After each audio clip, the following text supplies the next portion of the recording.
ഹേ hello, നമുക്കിന്ന് ജാതിക്ക് എങ്ങനെ അച്ചാറിനെ നോക്കാം കേട്ടോ. ചെറിയ ചെറിയ പീസായിട്ട് കട്ടാക്കി വലുതായിട്ട് കട്ട് ചെയ്ത് ചെറിയ ചെറിയ പീസായിട്ട് കട്ട് ചെയ്തെടുക്കാം കേട്ടോ. അപ്പോൾ ഏകദേശം ഈ സൈസാണ് നമുക്ക് വേണ്ടേ അച്ചാറിടാനായിട്ട്. അപ്പം നമുക്കിനി ഇതിലേക്ക് കുറച്ച് ഉപ്പ് തിരുമ്മി വെക്കാം കേട്ടോ. ഞാനിവിടെ യൂസ് ചെയ്യണത് കല്ലുപ്പാണ്. അപ്പോൾ നമ്മൾ ഇത്രയും ഉപ്പ് ഇതേ എടുത്തിട്ടുണ്ട്.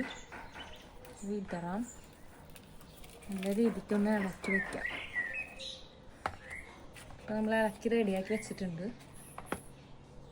അപ്പോൾ നമുക്ക് അച്ചാറുണ്ടാക്കാനായിട്ട് ഗ്യാസ് ഓണാക്കിയിട്ട് ചട്ടി വെച്ചിട്ടുണ്ട്. ഇതിപ്പോൾ ഏകദേശം ചൂടായി. നമുക്കിതിലേക്ക് ഈ കുറച്ച് വെളിച്ചെണ്ണയും നമുക്ക് എണ്ണയും കൂടി ഒരുമിച്ച് ഇടാക്കാം.